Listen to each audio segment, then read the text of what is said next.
12장부터는 하나님 백성들의 윤리 실천, 삶에 있어서 크리스찬의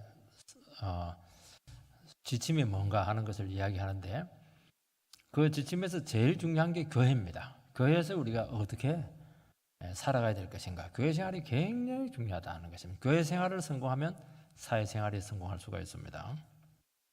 오늘은 우리 주위에 많은 내 생각과 다른 사람들이 있는데, 이 사람들을 어떻게 우리가 잘 이렇게 해서 화목하게 잘 지낼 수 있을까? 굉장히 구체적이고 실제적인 내용입니다. 근데 결론부터 이야기하면 안 됩니다. 그거 어떻게 됩니까? 모든 사람과 더불어 화목하라. 18절에 되는데 할 수 있거든. 성경에는 할 수 있거든 이런 말이 원래 없어요. 모든 사람과 화목하라 이렇게 하면 끝나는 겁니다. 근데 성경에서도 할 수만 있거든. 그러니까 이게 참 어렵다는 거예요. 이게 굉장히 어려운 겁니다. 실현 불가능한 명령이죠. 그래도 해라는 겁니다. 여러분 인생을 살고 저는 이제 목회를 이렇게 하면서 참 사람의 마음을 얻는 것이 얼마나 어려운가 하는 것을 살아가면 살아갈수록, 목회를 하면 할수록 참 깨닫게 됩니다. 우리 중에 어느 누구도 덜 소중함스럽게 대접받고 있어서 아무도 없습니다. 진정성이 확인이 안 되면 사람은 절대로 마음을 열지 않고 절대로 신뢰하지 않습니다. 누구나 이해받고 싶어하고, 누구나 배려받기를 원하고 있고, 누구나 참 존경함을 받고 싶은 마음, 그거는 저뿐만 아니라 우리 모두에게 똑같이 그런 마음을 가지고 있습니다. 그러니까 모든 사람과 이거 화목하려고 하면은 얼마나 어렵겠습니까? 얼마나 우리가 겸손해야 되고, 무엇보다 얼마나 상대방의 입장을 배려하고 이해하는 이 공감 능력이 있어야 되는 것인가 하는 문제입니다. 여러분, 이 세상에는 내하고 똑같은 사람이 있는 게 아닙니다.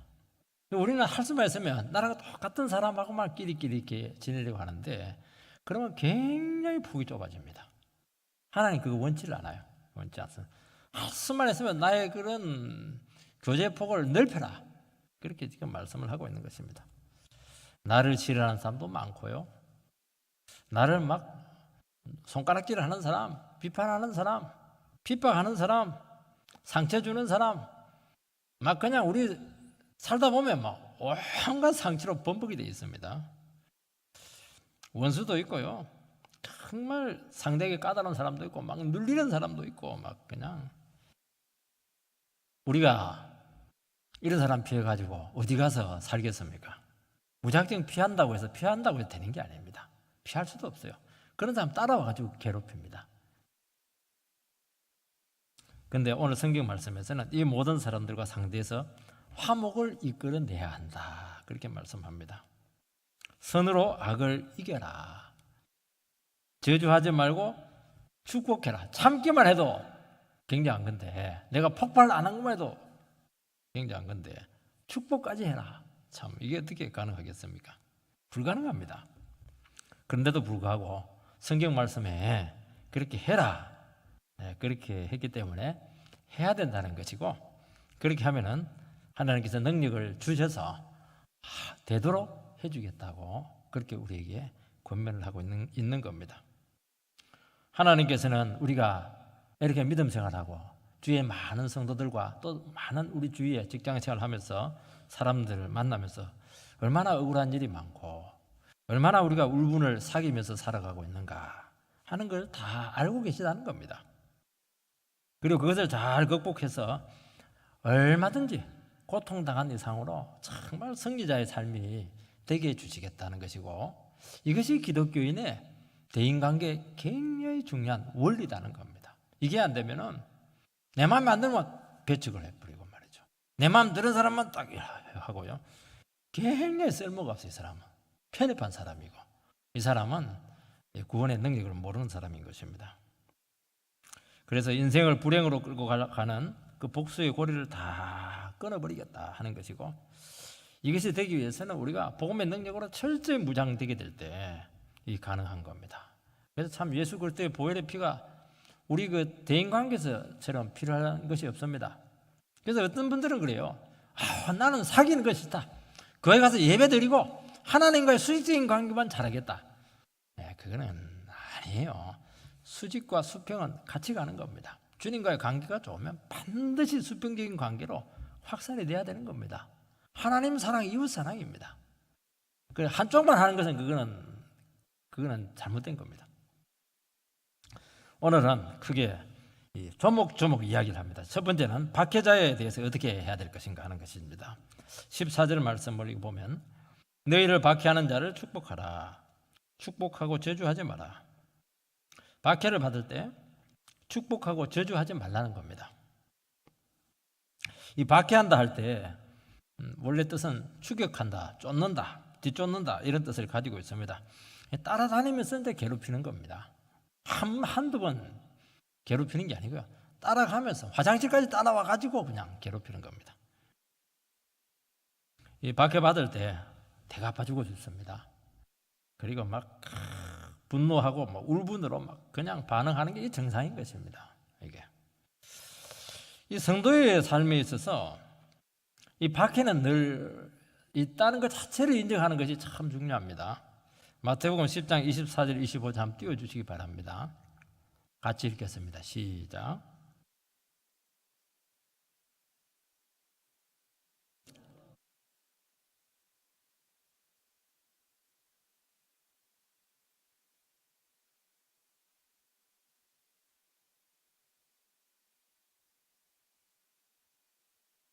이 말씀의 배경이 뭐냐니까 예수님께서 제자들에게 그들을 이제 복음 전도하러 보내시면서 너희들이 박해가 있게 될 텐데 반드시 박해가 복음이 전거되면 반드시 박해가 온다.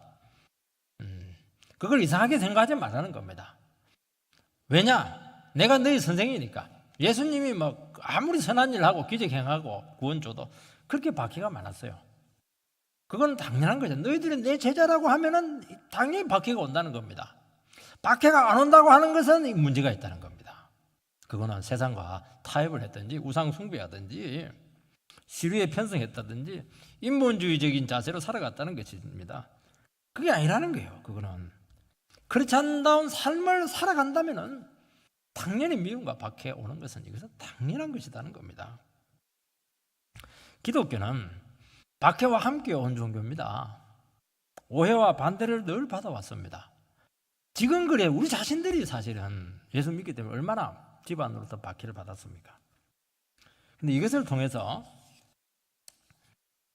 더 순수해졌고 이것을 통해서 더 그렇찬다는 모습이 정체성이 살아나게 되었다는 것을 우리는 기억을 해야 된다는 겁니다. 정말 우리는 억울한 일을 당할 때 예수님이 십자가에 달린 것처럼 우리가 막 십자가에 달려버려요. 그 고통 받으면서 어떻게 합니까? 예수의 십자가에 기도가 막 저절로 나오게 되면서 도리어 이 구원의 역사를 일으키는 예수의 그런 모습이 우리 가운데 드러나게 된다는 겁니다. 그래서 박해와 고통을 주는 상대에게 저항을 하고 막 저주로 대갚아주고 무력으로 막 상대하고 그러면요 기독교는 벌써 끝났어요. 절대로 기독교 지금까지 오지 않았고 부흥하지 않았습니다. 기독교는 박해와 함께 부흥된 종교입니다. 초대교회 때 보면요 편안할 때 반드시 싸우고 문제가 생겨요. 박해가 생기면 막 그냥 교회가 살아납니다. 아무 잘못도 안 했는데 박해 받으면은 막 저절로 막 그냥 저주가 나옵니다. 가정을 깨뜨리고 인생을 파멸로 막 몰고 간 그 원수가 있으면은 어떻게 복수 안 하고 우리가 견딜 수가 있겠습니까? 어떻게 그 인간을 용서할 수가 있겠습니까? 그러나 저주로 세상을 이길 수 없다고 말씀하고 있습니다. 박해는 참 괴롭습니다. 모세같이 그렇게 온유한 사람들도 그렇게 사람들이 괴롭히니까 그냥 분노하면서 막 죽고 싶다고 하고 막 내가 너희들 위해서 물을 내랴 이놈들 막대기를 갖고 막 팍 반석을 치는 바람에 하나님께서 너 가나안 땅 못 들어간다 딱 잘라버렸습니다. 하나님 무섭습니다. 그래도 성질 내지 말라는 거예요. 그래도 성질 내지 다 와가지고 왜 성질 내냐는 겁니다. 엘리야는 얼마나 능력이 좋습니까? 혼자서 그 우상 세력들을 다 싸워서 이겼습니다. 근데 이세벨이 막 저놈 죽이라 위협하니까 막 도망가가지고 막 죽여달라고 막 난리인데 그 사실은 하나님 앞에 땡깡 부리는 겁니다. 그거. 다윗도 사울은 아예 대놓고 10년 이상을 아예 집중적으로 다윗을 사울이 쫓아다니면서 죽이려고 했습니다. 시편에 보면은 이 다윗이 되게 지었는데요, 이 저주하는 이런 그 기도가 굉장히 많이 나와요. 아니 다윗이 왜 이렇게 저주를 많이 하냐? 저주하지 말라고 했는데 말입니다. 근데 다윗의 저주의 특징은 뭐냐? 사람에게 하지 않아요. 하나님 앞에 가가지고 막 저주를 합니다. 쏟아내죠. 그러니까 여러분들이 저주하려면은 사람에게 하지 마시고 기도로서 막 저주를 하세요. 그거는 상관없어요. 그럼 무슨 얘기해도 상관없어요. 눈을 뽑아버리든지 코를 분질러 버리든지 그걸 알아서 하시기 바랍니다. 그러니까 주의 종들은 늘 사선을 넘나들먹고 압박감으로 고통을 받았고 우울증은 아예 감기예요. 그냥 우울증은 날 달고 살았습니다. 그래도 이들은 끝까지 그 길을 걸어갔습니다. 화내지 않고 주님 바라보면서 걸어갔습니다. 왜죠? 내가 가는 이 길이 옳기 때문입니다. 그리고 내가 이렇게 살아가는 이 방식이 하나님께서 인정하는 길이기 때문에 그 길을 끝까지 갔던 것이고 그것이 하나님을 너무나 영화롭게 했던 것입니다. 우리가 왜 참아요? 할 말이 없어서 참습니까? 그렇게 하는 것이 하나님 앞에 바르기 때문에 그렇게 하는 겁니다. 여러분 초대교회는 늘 핍박을 받았지만 무너지지 않고 밟히면 밟힐수록 더 부흥했습니다. 마귀가 몰랐던 게 그겁니다. 예수 믿는 것들 그냥 밟아버리면은 찍소리 못하고 그냥 없어지겠지 했는데 그게 문제였어요. 밟으면 밟을수록 기도해버리니까 그냥 부흥이 나타나는 겁니다. 그래서 더 강해졌고 더 순수해졌고 더 정체성이 분명하게 드러나게 되었던 것입니다. 그리고 억울한 일을 당하면서 울분을 가지면서 주님의 십자가 길이 선명하게 드러나게 되었다는 것을 알 수가 있습니다. 그래서 예수님께서 십자가에 달렸듯이 우리는 나무 십자가에 달리지는 않지만은 정말 세상 죄를 지고 가신 이 심리적인 십자가에 우리가 얼마나 많이 달리는지 몰라요. 이것이 강력한 구원의 능력으로 우리에게 오게 되는 것을 알게 되는 겁니다. 그래서 교회가 부흥하기 위해서는 어떻게 됩니까? 십자가에 달린 사람들이 많아야 됩니다. 혼자서 끙끙거려요. 그리고 뭐 기도 나가지 뭐 신음합니다. 왜요? 십자가에 달려가지고 견디지를 못해가지고 사람에게 쏟으면 안 되는 겁니다. 그것은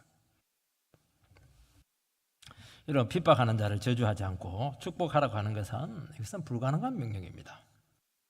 사람에게 있어서 가장 힘든 상황이 뭐냐? 내가 반드시 복수를 하고 보복해야 될 상황이 왔을 때 그때 처신하는 게 제일 어렵습니다. 이때 보복하지 않고 여유를 가지려고 하면 어떻게 됩니까? 너무 고통스러운데 다시 자기를 한 번 더 죽여야 되는 거예요. 이게 가능합니까?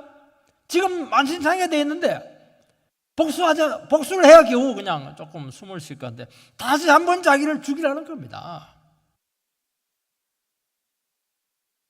이때 강력한 승리의 능력으로 나타나게 해주겠다는 겁니다. 성경은 전부 다 그겁니다. 산상설교도 오른밤을 때리거든 왼밤을 갖다 대라. 우리는 오른밤 때리면 한 3방 때려버립니다. 그냥 인기적인 모독이죠. 속옷을 가지려고 하는 자에게 끄덕까지 주라. 경제적인 파탄 일으킨 사람들에 대해서 거기에 대해서 보복하지 말라는 겁니다. 억지로 오리를 가게 하거든 심리를 동행하게 해라. 여유를 가지라는 거예요. 나를 막 시간적인 피해를 주고 생활에 피해를 주고 끌고 다니고 이런 사람들 있을 때는 그냥 느긋하게 여유를 내 거 계획 다 포기하고 그렇게 해라는 겁니다. 어떻게 살아요? 그건 모르죠. 뭐 주님이 알아서 하는 것이죠. 뭐. 망하면 어떻게 합니까? 어쩔 수 없죠. 뭐. 구하는 자에게 주고 꾸고자 하는 자에게 거절하지 마라. 이유도 없이 달라는 거예요. 안 주면 뭐 때리니까 또 빼앗기니까 뭐 어떻게 합니까? 뭐 줘야지. 뭐. 억울하죠. 보복해야 될 그 모든 상황들 가운데서도 여유를 가지고 선대해라는 겁니다. 이것은 널리 있는 거예요. 우리가 이 세상 가운데서. 이것이 결국 핍박자들의 악의 고리를 끊게 하고 그리고 그들을 하여금 이 복음에 대해서 한번 관심을 가지게 하고 그나마 회개의 기회를 줄 수 있는 기회가 되기 때문에 주님께서는 그 방식을 선택을 했다는 겁니다. 그렇게 해서 한 사람이라도 구원하게 된다면 이거는 천하보다도 더 귀한 것을 얻은 겁니다. 이겁니다. 이게 뭐냐니까 주님께서 우리에게 원했던 삶의 방식인 것입니다. 여러분, 정말 대화도 안 되고 강압적이고 권위적이고, 그리고 돈을 안 갖다 주는 그 남편들 사랑하고 축복하는 거, 그거 오늘 축복하라 했으니까 어떻게 축복을 해요? 얼굴 보는 순간 막 미워 죽겠는데요. 이 남자를 사랑하려면 어떻게 해야 됩니까? 막 몇 분 통성기도 하고 막 금식기도 하고 막 집안에서도 몇 분 들어날라 이렇게 하면서 자기를 죽여야 되고, 울분을 누구를 때려야 되지 않겠습니까? 그때 이 명령을 지킬 때 결국에는 가정을 지켜내고 자식들을 지켜내고 가장 강력한 주님의 능력이 찾아오게 돼서 그 은혜와 능력은 가해자에게도 상대방에게도 같이 임하게 된다는 겁니다. 그래서 나중에는 결국에는 다 살려놓습니다. 그 핍박한 그 사람까지 살려놓는 겁니다. 이게 복음입니다. 우리는 핍박한 그놈은 심판받고 나만 영광스럽게 드러나는 걸 원하는데 주님 그렇지 않고 다 살려내기를 원했던 겁니다. 이 방법을 주님께서는 우리에게 요구하고 있다는 것을 말씀하는 것입니다. 그러면 어떻게 합니까? 이런 자세로 우리가 살아가게 된다면 하나님께서 그 순간에는 너무 힘든데, 너무 고통스러운데, 내가 그냥 십자가에 달려서 온갖 고통을 다 다는 것 같은데요, 그렇지가 않아요. 불가능한데 형통의 복을 주겠다, 그 말씀을 하고 있는 겁니다. 그러니까 이게 가능한 것이죠. 요셉, 우리가 생각해봐도 요셉의 인생은 약방의 감초처럼 따라가는 것이 무엇이냐면 하나님께서 그와 함께 하심에 그를 하여금 형통케 하였더라. 무슨 요셉의 인생에 형통한 것이 있을 수가 있겠습니까? 정말 이가 갈리죠. 그 형님들이 무슨 도움이 됐어요? 노예로 팔아버리고 말이죠. 그리고 보디발 부인은 그냥 정욕을 못 채우니까 그냥 모함해가지고 평생 지하고만 집어넣어버리고 말이죠. 술 맡은 가난장은 말이죠, 쥐고 나가니까 싹 잊어버리고요, 은혜도 없고. 정말 배신과 아픔과 상처 그 자체이지 않습니까? 우리 같으면요, 몇 분 자살하고 남았을 때도 모르겠습니다. 그런데도 불구하고 요셉은 감옥에서도 형통했고, 보디발 집에서도 형통했고, 총리가 돼서도 형통했고, 어떻게 그런 축복이 오게 되었습니까? 원망불평하지 않았죠. 이갈지 않았어요. 저주하지 않았습니다. 하나님의 약속의 말씀을 붙잡고 끝까지 자기를 죽이면서 믿음으로 반응했을 때, 그때 하나님의 강력한 함께하심의 역사가 나타났습니다. 불가능한데 기적이 나타났어요. 요셉이 하는 것마다 역사가 나타났어요. 보디발이 보니까 얘는 특별한 애라, 하는 것마다 잘 되는 거. 이게 여러분, 잘 되는 축복 있게 되기를 바랍니다. 막 저주하고 다니는데 잘 되겠어요? 저주할 상황인데도 불구하고 내를 한 번 더 죽이고 십자가에 은혜 붙잡고 눈물 쫙 빼고 주님과 함께 또 그냥 사랑하면서 나갈 때, 하나님 그런 사람 축복 안 해주고 누굴 축복하겠습니까? 그 축복을 받으라는 겁니다. 두 번째는 이 성도 간의 발행 관계성을 가지는 게 참 중요한 겁니다. 15절 16절 말씀을 읽어보면 즐거워하는 자들로 함께 즐거워하고 우는 자들로 함께 울라. 서로 마음을 같이 하며 높은 데 마음을 두지 말고 도리어 낮은 데 처하며 스스로 지혜 있는 채 하지 말라. 갑자기 박해받는 것에 대해서 말씀하시다가 성도들 간의 바른 관계로 방향을 좀 틀어버렸습니다. 15, 16절 그 얘기하고 나서 17절은 또 악인에 대해서 나오고요, 또 그 다음에는 보면 또 원수에 대해서 나옵니다. 근데 중간에 보면 성도들과의 관계를 딱 설정을 해놨습니다. 뭐라고 되어 있습니까? 함께 서로 마음을 같이 한다. 이거는 이제 교회 공동체 안에서 성도들 상호 간의 신뢰관계를 구축하는 것을 말씀하고 있는 겁니다. 전혀 어울리지 않는데 그거 딱 중간에다 그걸 딱 삽입을 해놨습니다. 여러분, 이 적대적인 세상을 품고 선으로 악을 이기려고 하면은 바탕이 뭐냐니까 성도들과는 상호 간에 어떤 하나됨의 힘이 나타나야 된다는 겁니다. 교회의 힘을 입어야 돼요. 이 엄청난 싸움을 해나가는데 내 혼자 안 된다는 겁니다. 반드시 이 하나된 교회 가운데서 복음이 선포되는 이 교회가 힘을 얻어서 원수와 싸우고 핍박자들과 싸우고 악한 자들과 상대를 하고 그래서 복음의 능력으로 이겨라 하는데 그 이기는 기지가 뭐냐? 교회 공동체입니다. 여러분, 공동체의 힘은 성도가 하나로 연합될 때 온다는 겁니다. 여러분, 가정이 하나가 되고요, 부부가 이렇게 하나가 딱 되면요, 어떻게 인생을 살아가면서 위기가 없을 수가 있겠어요? 몇 번은 오게 되어 있습니다. 고비가 옵니다. 근데 하나가 딱 되어 있으면 그 고비를 얼마든지 극복을 합니다. 근데 관계가 안 좋으면요, 고비가 오면 이혼할 가능성이 굉장히 많아요. 여러분, 나라가 망할 때 보면은요, 외부의 적보다는 내부의 분열로 망합니다. 우리나라도 망했을 때 외부의 적도 문제지만 사실은 우리가 하나가 되지 못했던 겁니다.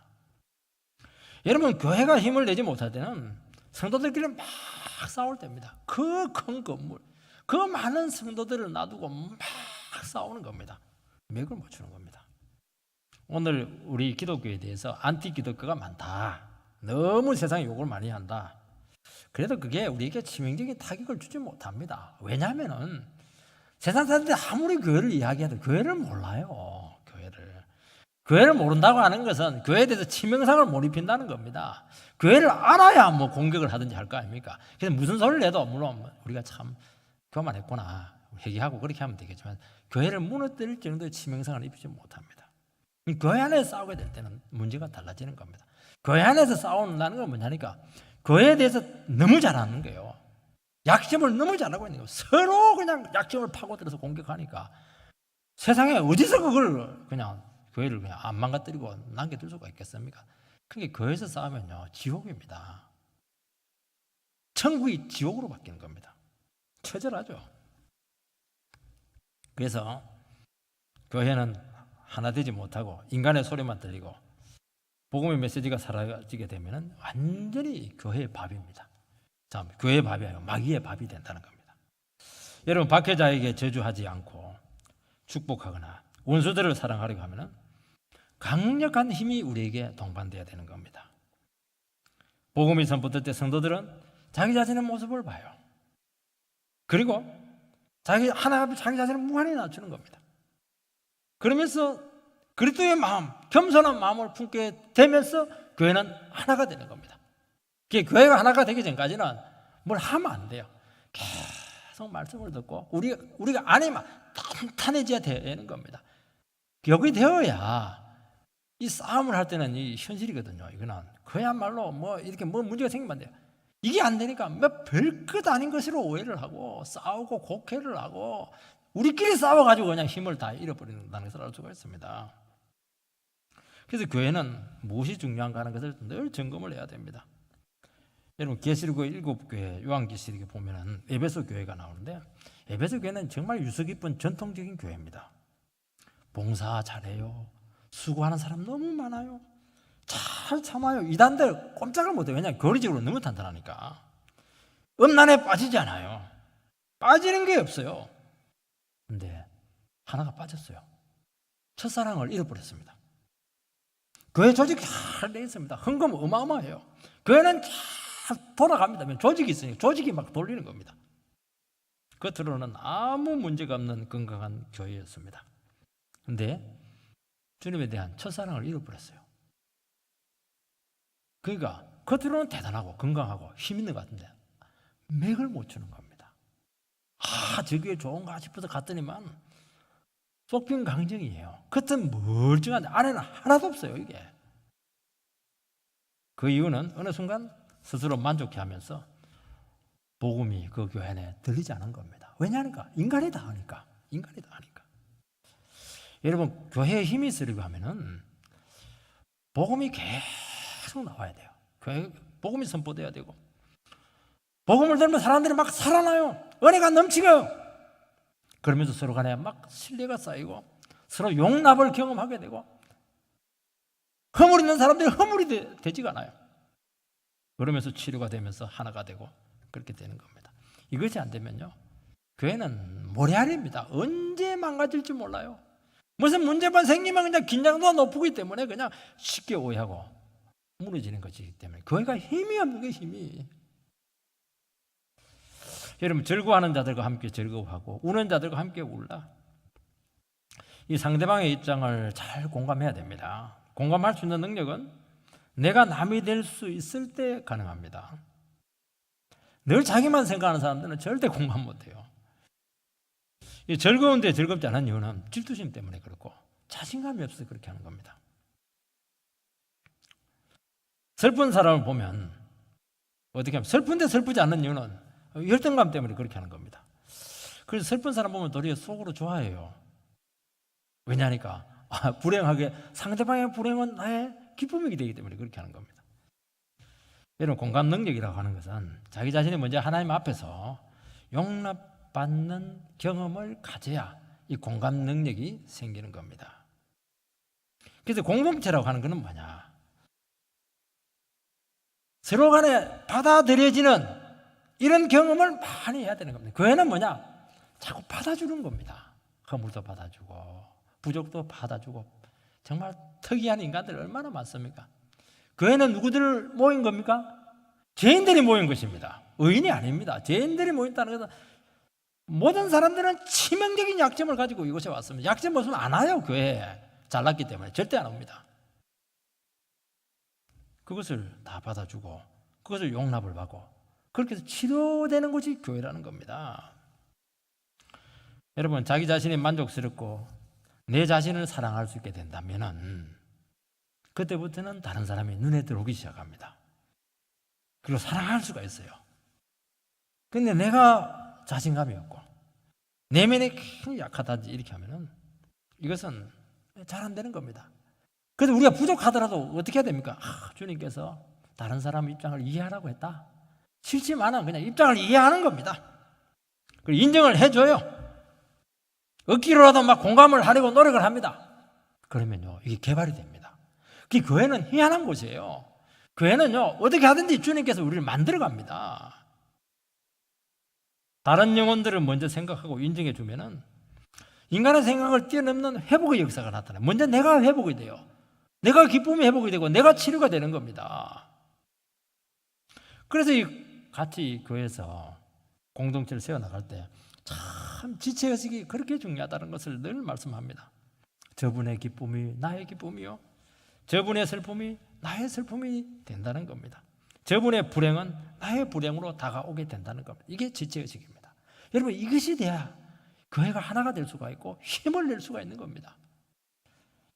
여러분, 지체의식이 없으면 어떻게 합니까? 누가 차를 새로 사가지고 오면 또 새 차야? 이번에는 왜 새 차네? 남 좋은 차 타고 다닌 걸 꼴을 못 봐요. 아이, 좋은 차 타고 좋잖아요. 빌려 타면 그냥 티코보다는 훨씬 낫죠. 멀리 가고 이렇게 할 때. 얼굴 왜 또 뜯어 고쳤어? 그렇게 자꾸 뜯어 고치면 나중에 감당이 안 돼. 왜 그렇게 얘기하냐는 거예요. 참 이쁘네. 어떻게 그 쌍꺼풀 라인이 그렇게 잘 나왔어? 왜 그런 얘기를 못 하냐는 거예요, 이거. 못 봐주는 거예요, 지금. 정말 못 봐주겠네요. 자꾸 열등감을 느끼고 자신감을 없다 보니까 자꾸 사람들을 내리누르고 깎아내리고 이렇게 하는데요. 여러분, 교회 안에서 서로 인정하지 못해주는데 세상은요 10배, 20배로 악합니다. 교회 안에서 이게 안 되는데 세상 가가지고 내를 지킬 수가 있다, 다른 사람을 뭐 붙들어줄 수 있겠다, 이거 안 되는 겁니다. 교회 안에서 연습을 하라는 거예요. 교회 안에서 이게 안 되면 안 되게 인생은 무조건 부서지게 돼 있어요. 세상 가면 박살납니다. 서로 마음을 같이 하며 높은 데 마음을 두지 말고 도리어 낮은 데 거처하며 스스로 지혜 있는 채 하지 말라. 겸손하면 하나 되는 게 참 쉽습니다. 잘난 체거나 거드름 피운 사람과는 참 상대하기 어려워요. 문제는 잘난 체 하는데도 불구하고 자기가 얼마나 문제가 있다는 걸 모른다는 게 문제라는 겁니다. 그런 사람은 대책이 없습니다. 그런데도 불구하고 마음을 같이 해라고 했으니까 마음을 같이 나눠야 되지 않겠습니까? 어떻게 그게 가능하겠습니까? 상대방 속에 있는 1%의 긍정적인 부분을 그걸 조사를 해가지고 찾아내야 되는 거예요, 이게. 마음에 들지 않지만은 뭔가 100개 중에 하나는 있다는 거예요. 그것에 초점을 딱 맞추시기 바랍니다. 그것으로 그 사람을 이해하고 그것을 보고 그 사람을 만나고 그것으로 그 사람을 접근하시기 바랍니다. 참 거칠고 막 말이 안 통하면 막무가내입니다. 그런데 그런 사람들의 또 특징은 뭐냐? 순수해요. 순수한 열정이 있습니다. 그 순수한 열정의 긍정적인 그 부분을 가지고 만나고 그렇게 하면 이 부정적인 부분이 어느 정도 상쇄가 돼요. 그러면서 그 사람에 대한 이해 폭이 하나씩 그 입구를 통해 가지고 열리기 시작해요. 사람이 100가지 중에 한 가지만 장점이 있는 사람이 누가 있습니까? 미우니까 전부 다 미운 거예요. 전부 다 못되게 보이는 겁니다. 그래서 하나를 딱 찾아가지고 그거 가지고 교제를 이렇게 하다 보면은 틈이 생겨요. 그러면서 그 사람 속에 말 못할 너무너무 아름다운 부분이 있다는 것을 알게 되면서 교제의 폭이 이렇게 넓어지는 겁니다. 그건 해야 되는 거예요. 이거는 마음 닫으면 안 되는 겁니다. 사람들은 잘잘못을 따지는 것보다는 그렇게 공감해 주는 사람을 좋아하고 더 마음을 열게 되어 있습니다. 그러니까 더 마음이 확 열리는 겁니다. 그 애 안에서는요, 마음이 팍 열려야 됩니다. 해놓고 나서 내가 너무 마음을 열었나? 쪽팔리네. 이런 말을 하면 참 좋아요. 괜히 얘기했다가 말이지 나중에 약점 잡혀갖고 몇 배로 당하면 어떻게 하나? 걱정 마세요. 그 애는 막 약점을 팍 열어줘야 돼. 그거 성령 역사입니다. 이게 제일 어렵거든요. 이게 얼마나 좋은데요. 병 안 걸려요. 그런 사람들은. 그만큼 선한 영향력을 미칠 수 있는 공간이 생기는 것입니다. 성도는 잘난 체하거나 쉽게 비판하지 않아야 됩니다. 자기를 낮출수록 더 많은 영혼을 얻을 수가 있습니다. 우리는 낮추는 게 이게요, 비굴해진다고 생각을 하는 겁니다. 아니요. 낮추는 게요, 이게 힘입니다. 하나님 앞에 항복한 사람은 낮출 수가 있습니다.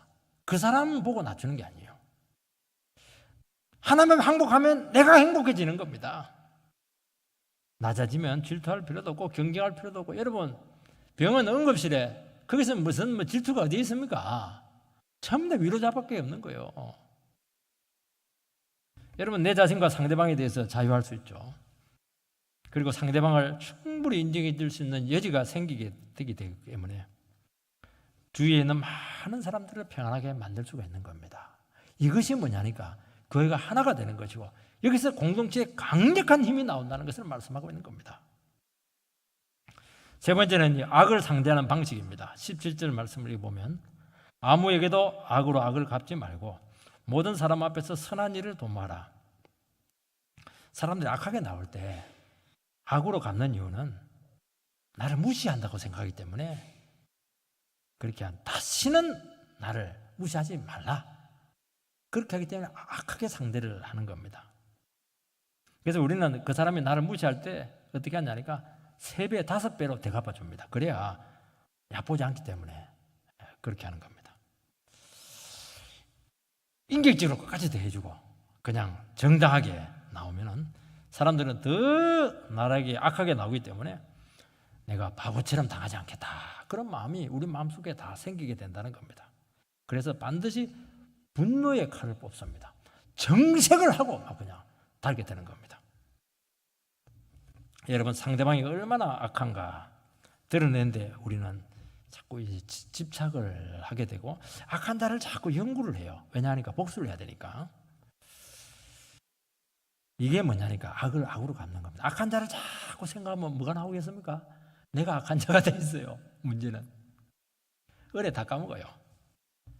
그리고 자기 자신의 자리를 이탈하게 된다는 겁니다. 여러분, 복수하시는 분은 하나님이십니다. 하나님은 복수의 천재입니다. 하나님께 맡기시기 바랍니다. 악당의 정치를 폭로한다고 해서 폭로되는 게 아니에요. 그게 내가 악한 사람과 싸워가지고 이겨야 되겠다. 그럼 내가 그 악한 사람보다 더 악해져 있어요. 이길 겁니다. 더 악해져 있습니다. 아니, 내 작은 정당성을 확보하기 위해서 너무나 큰 것을 잃을 필요가 뭐가 있냐는 거죠. 어떤 분들은요, 니 죽고 나 죽자, 이제 물귀신 작전인데요, 물고 늘어집니다. 그러면 이거 악한 사람보다 몇 배 더 악해져 있어요. 왜 그렇게 하는 겁니까? 그래서 우리 예수 믿는 사람들은 어떤 악의 상황 가운데서도 내 자신을 잘 지키는 것이 가장 강력한 힘이 될 줄 믿습니다. 분노할 상황인데 분노하지 않아요. 그러면요, 사람들이 신적인 능력을 느낍니다. 복수해야 되는데 용서할 때 그 사람의 그 가치가 달라져요. 가치가 급상승을 합니다. 자, 세상에 아직도 이런 사람이 있나? 이렇게 귀한 사람이 있는가? 말은 안 해도 사람들을 느끼기 시작한다는 겁니다. 예수님께서는 억울하게 체포될 때 천사들을 불러서 그들을 퇴치할 수도 있었지만은 그렇게 하죠. 내가 예수다 스스로 자수하시고 한가하지 않게 되었을 때 군병들이 막 뒤로 다 나잡아졌어요. 여기서 예수님의 신적인 능력을 그들은 느꼈던 것입니다. 이게 진정한 힘이라는 것입니다. 여기서 또 적극적으로 모든 사람 앞에서 선한 일을 도모하라고 말씀하고 있습니다. 도모한다고 하는 것은 공급한다, 생산해낸다 하는 것을 얘기하는 겁니다. 없는데 만들어내라는 겁니다. 도모한다고 하는 것은. 여러분, 선한 것을 겉으로 이렇게 만들어내시기 바랍니다. 도모하시기 바랍니다. 없어요. 미운 사람 어떻게 선한 것을 해줄 수가 있겠습니까? 없죠. 악한 거는 생각이 많이 나는데 선한 것은 하나도 생각이 안 나요. 그게 도모해, 도모. 생산해내야 되고 만들어내야라는 겁니다. 어떻게 만들어냅니까? 속으로만 좋은 생각을 가지고 있지 말고 그것을 자꾸 외적으로 표현하시기 바랍니다. 사람들이 오해를 할 때 나는 그런 악한 의도를 가지고 있지 않다 하는 것을 그냥 가만히 있으면 안 돼요. 선물을 주고 또 아니면 나는 당신에 대해서 악한 의도가 없습니다. 직접 그 사람에게 표현을 하고 뭔가 이렇게 만들어내라는 겁니다. 선한 이런 쪽으로 만들어내라는 겁니다. 여러분, 악한 것은 본능적으로 나와요. 그러나 이 악한 본성에서 나오기 때문에 그렇게 하는 겁니다. 저는 평상시에 제일 좋은데 제일 악한 본성이 나올 때는 운전할 때인 것 같아요. 갑자기 어떤 놈이 팍 뛰어들면 막 자동이에요. 그냥 저주가 그냥 나오는데 우리 집 사람이 이 두 이중적인 모습을 갖고 굉장히 괴로워합니다. 그렇게 회개했는데도 참 안 되는 거 보면 정말 우리 깊은 뿌리 속에 악한 본성이 있다는 것을 알게 됩니다. 나는 안 끼어드느냐? 상상에 맡기겠습니다. 근데 선한 것은요, 연습을 해야 되고 훈련을 해야 됩니다. 그래서 크리스찬들은 선을 훈련하면 선한 것이 나와요. 우리가 예수를 믿지 않으면 이게 능력이기 때문에 안 돼요. 악한 본성이 워낙 강하기 때문에 아무리 연습도 안 할 뿐만 아니라 안 됩니다. 백날 얘기해봐야 그거 귀만 아픈 겁니다. 입만 아파요. 근데 크리스찬들은 우리 속에 악한 본성은 있지만은 그래도 악을 이기고 선을 행할 수 있는 능력을 주님께서 심어놨습니다. 그래서 연습을 하면 돼요. 연습을 하면. 그래서 막 이러다가 아우 축복합니다. 이 말이 나오는 겁니다. 이게요, 연습을 하면 돼요. 연습을. 이놈의 인간! 이렇게 하다가 아우 당신 너무 사랑해. 이게 나온다는 게 이게. 얼마나 좋아요. 인간아 이렇게 하는 것보다는 사랑해. 이게 얼마나 좋아요. 남편이 깜짝 놀랄 겁니다 아마.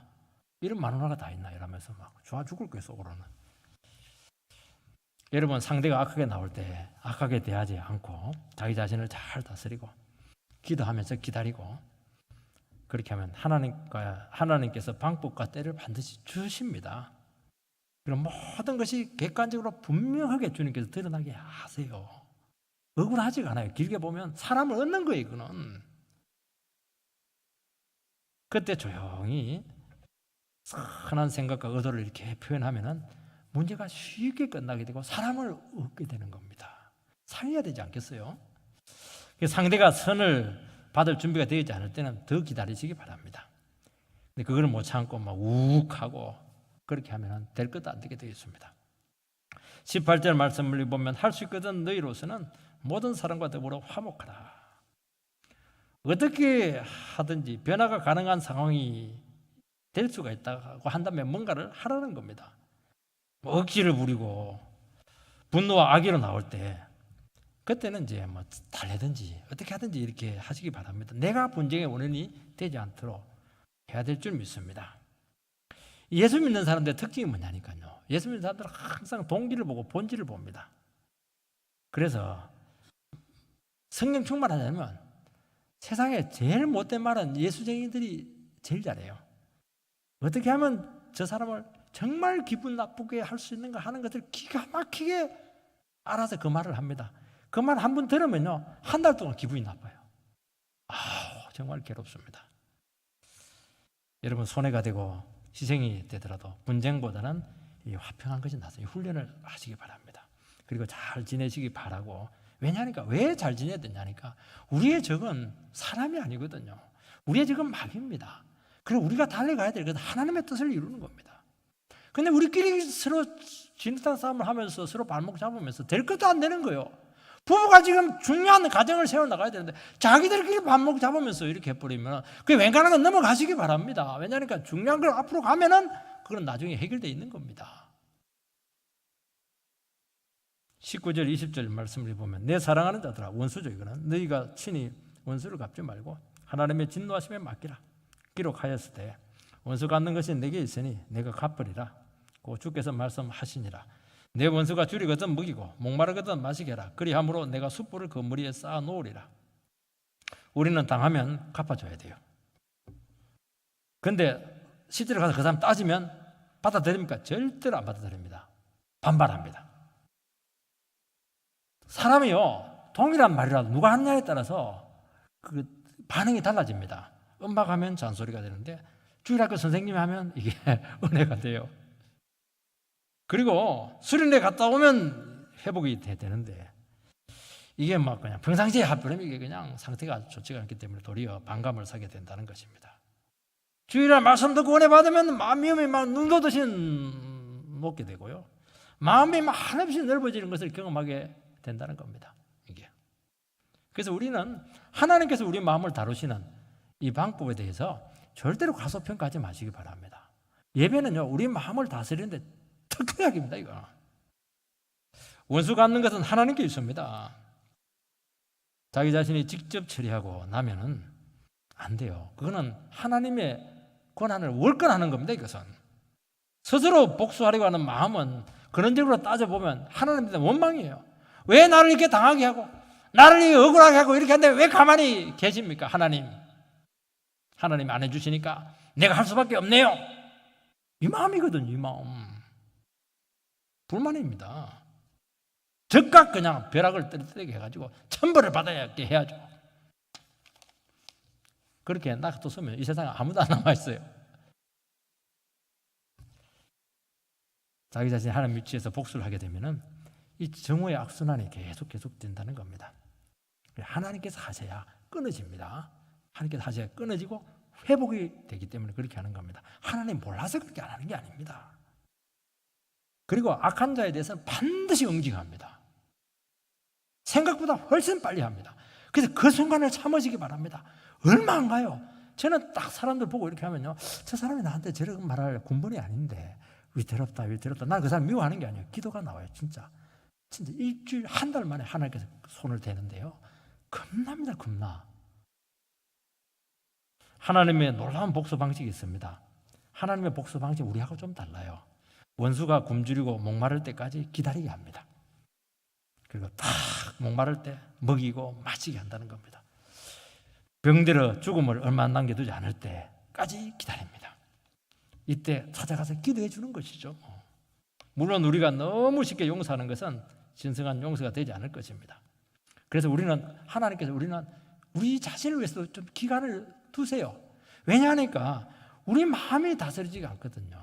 내 미움이 다스리지가 않고 내 분노가 이게 수그러들지 않기 때문에 기회를 줘도 되지를 않아요. 그래서 서로에게 시간이 필요하다는 겁니다. 하나님께서 계속 말씀을 통해서 우리에게 용서해라, 마음을 열어라.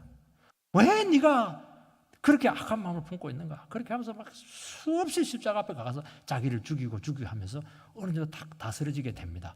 그럼 하나님께서 반드시 기회를 줘요. 그때 가서 이야기를 해야 축복이 나오지. 그래 하면 그 사람 죽여버려요. 그렇기 때문에 하나님께서 복수를 하게 해야 된다는 거죠. 여러분 꼭 기억을 해야 된다는 겁니다. 여러분, 용서가 간단합니까? 절대로 간단하지가 않아요. 용서받을 준비가 안 된 사람들에게는 아무리 얘기해도 소용이 없어요. 성령께서 강권적으로 역사하게 하시고 우리에게도 용기를 주어야 된다는 겁니다. 그때까지는 주님 앞에서 내 자신을 바라보면서 기다리시기 바랍니다. 가장 연약해졌을 때 적극적으로 도와주시기 바랍니다. 그러면 어떻게 됩니까? 숯불을 그 사람 머리 위에 탁 쌓아놓는 것과 똑같다는 겁니다. 여러분 숯불을 여기다 숯불구이 할 때 밑에서 이게 뜨뜻하게 만들죠. 근데 이 숯불은 위에 올라가는 겁니다. 위에다 숯불 놓으면 어떻게 될까요? 머리 위에다가 얼굴이 벌개지죠. 뭐 굉장히 부끄러워해요.